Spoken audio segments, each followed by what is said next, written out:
I wanted to start actually with a biblical parable, and it's just coincidence that Senator Bernardi's in the chamber with me today. But it tells us that when reflecting on our future, and you'll be very familiar with this, Senator Bernardi, when reflecting on our future, we should build our house on stone and not on sand. Figuratively, the house can be our lives, it can be our societies, our communities, our governments.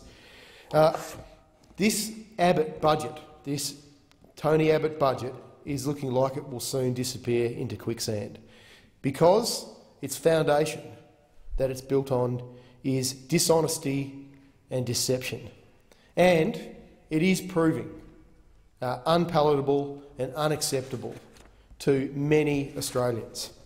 And I'm sure everyone in this chamber has received that feedback themselves, no matter what political colour they are in recent weeks. And this so-called budget emergency, the debt crisis, the key justification for this cruel and unnecessary cuts to our country's most disadvantaged is the biggest deception of all. The idea that Australia is in a debt crisis has been debunked by both the International Monetary Fund and last week by the Parliamentary Budget Office, who, whilst acknowledging they wanted to see our levels of debt retired, they said it was nonsense, that we're in some sort of crisis. This is the type of language and emotive messaging that we use in times of warfare or in other times of national crisis. And most Australians are smart enough to know when they're being conned, and they know when it's time to pull in the belts to do their bit for their country.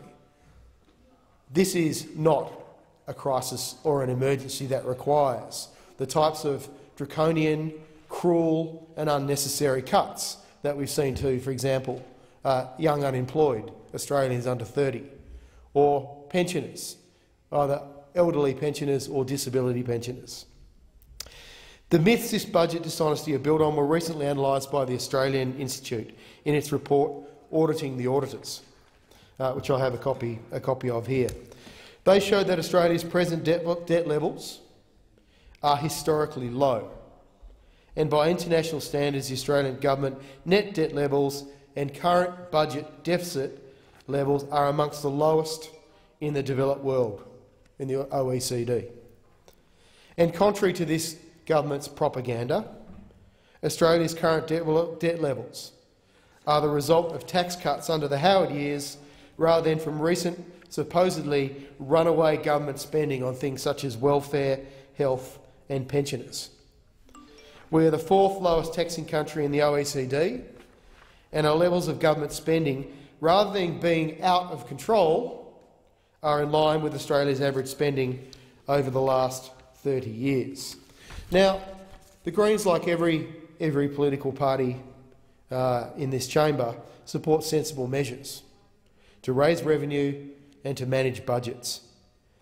But we want to, like Senator McDonald, target those who can afford to pay, rather than punishing the battlers in this country.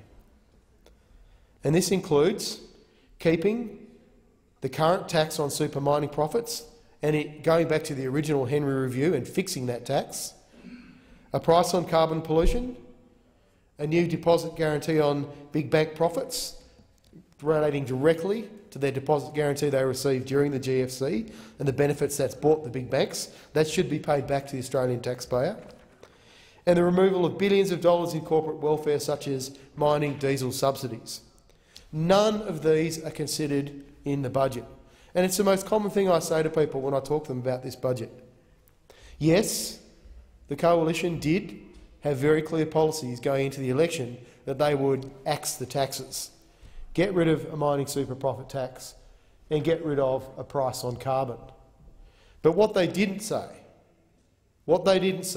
was where they would find the revenue necessary to retire debt and run this country. And when they were asked repeatedly whether there would be cuts to science, to CSIRO, to the Antarctic Division, whether there would be cuts to ABC, whether there would be cuts to pensioners, to the unemployed, to universities, they consistently said no. At least 7 direct broken promises. At least 7. Now, this is coming from a Prime Minister Tony Abbott, who campaigned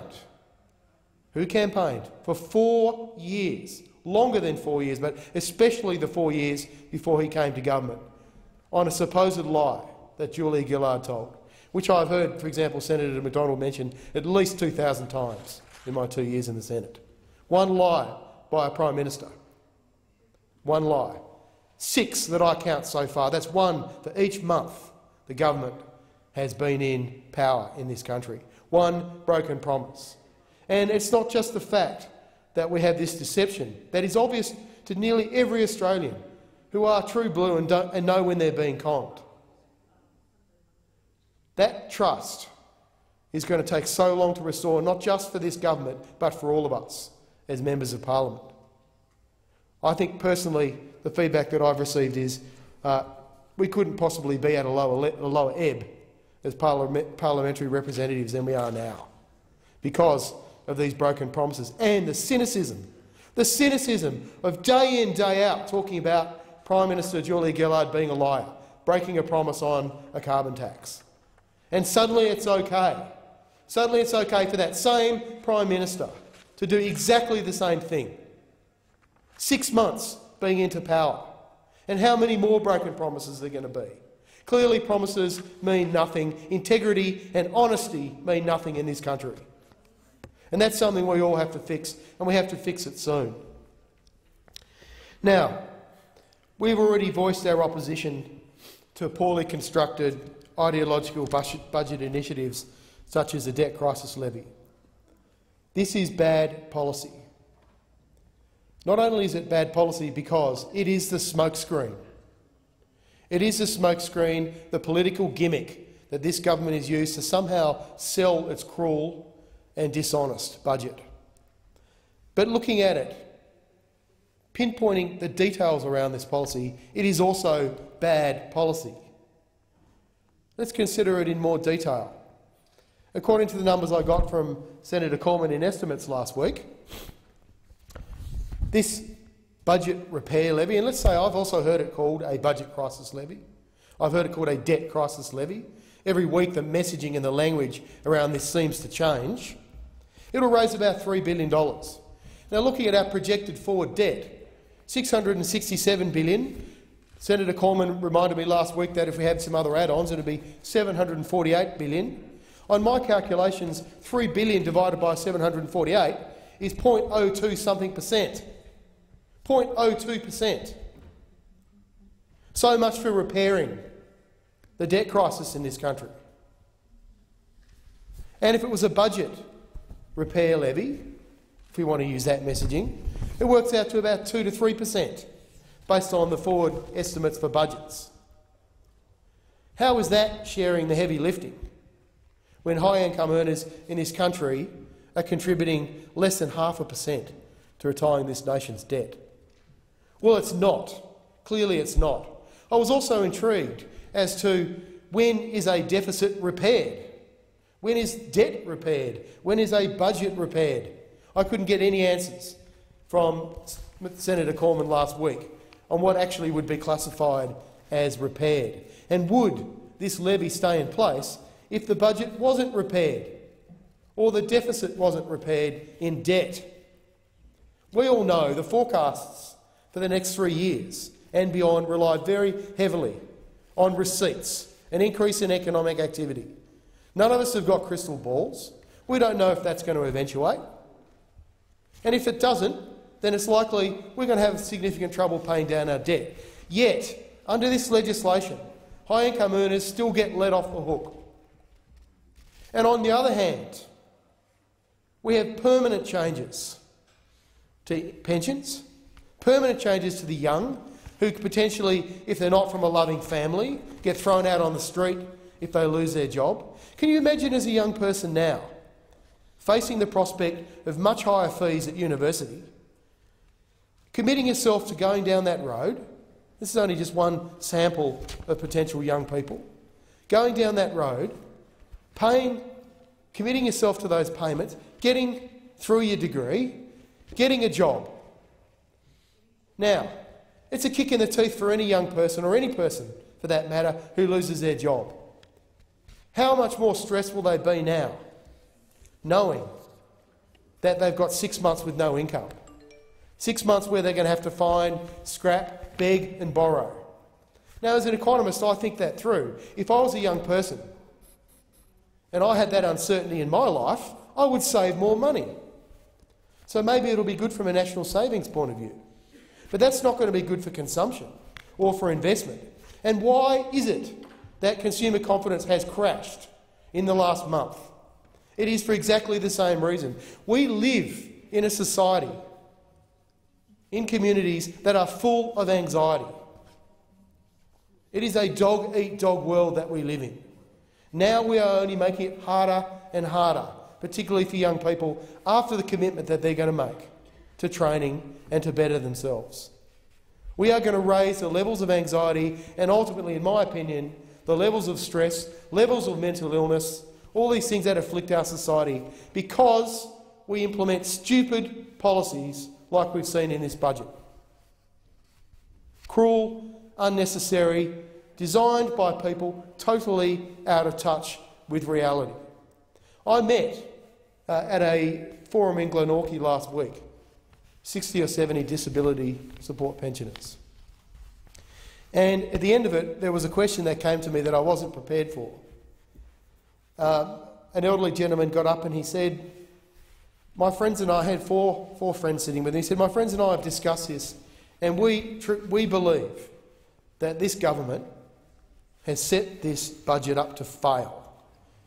Can you tell me what possible reason they would set this budget up to fail? And I said, well, look, I can't think of a reason and I don't think that's the case. They said, well, how could they be so stupid?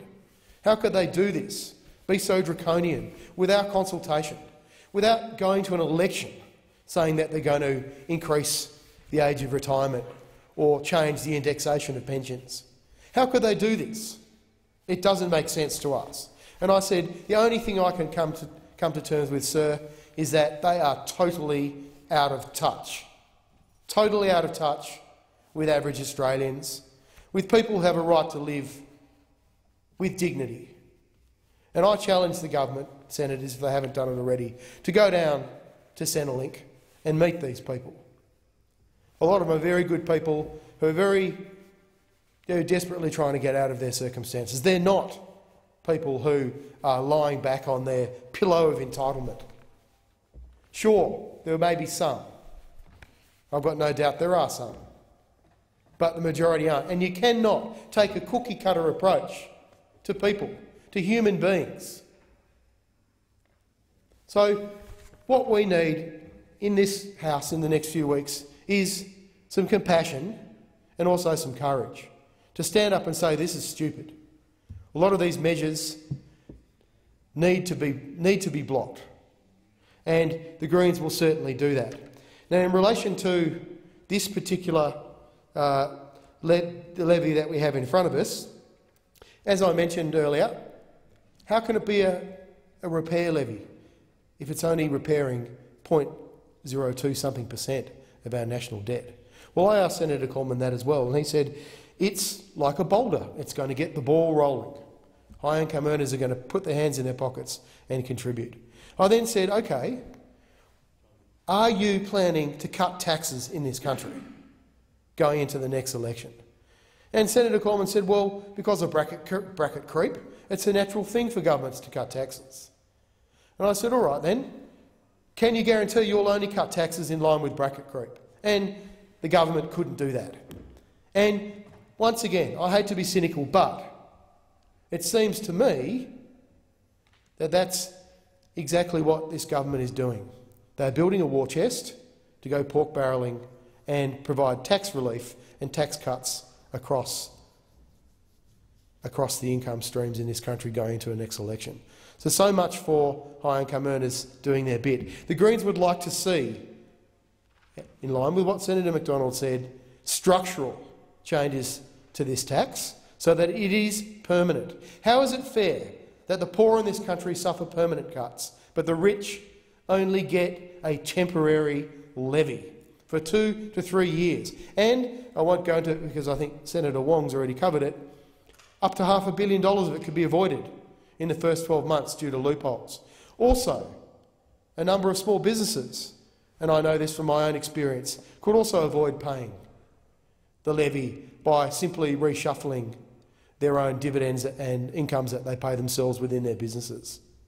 So it's very unlikely to even raise anywhere near the $3 billion, let alone repairing the levy. Now, there are things we can do in this country to raise revenue when we need to. We can take on tax cheats, particularly offshore. It was estimated, and I went through this in estimates last week as well, $500 billion in at-risk revenues that this government could chase. We could also have the courage and conviction to take on big business and see through the structural reforms that the Henry Tax Review recommended. And this reminds me of a quote from one of my favourite Australian authors who wrote the book Shantaram, Gregory Roberts. And he said, "There is only one thing more ruthless and cynical than the business of big politics, and that is the politics of big business." This is a big business budget. And when the two come together, when the self-interest of big business, of this government, and the self-interest of the large multinational corporations that make so much money in this country, when those two things come together, we get the perfect storm. And that is what we have in this budget, where a Treasurer is happy to get up and say in his budget speech that he is redefining the role of government in people's lives. And I noticed the exact words, but I noted he made a comment the other day that it wasn't a government's role to tackle inequality. Well, that's not why I'm here. I'm here because I think it is the government's role to do what is necessary to tackle inequality. And that is why myself and my colleagues will stand up against these cruel and harsh and unnecessary budget measures that we're going to see come to this House in the coming months.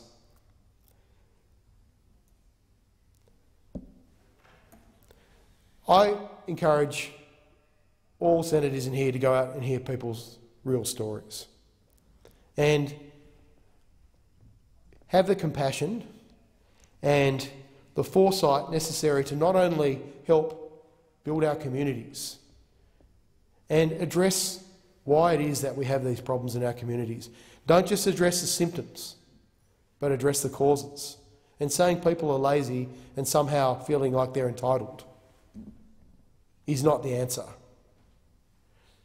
We need to be prepared, as Senator McDonald said, to put in place permanent higher taxes. The Greens have a policy, a long-standing policy, on progressive taxation, particularly to millionaires.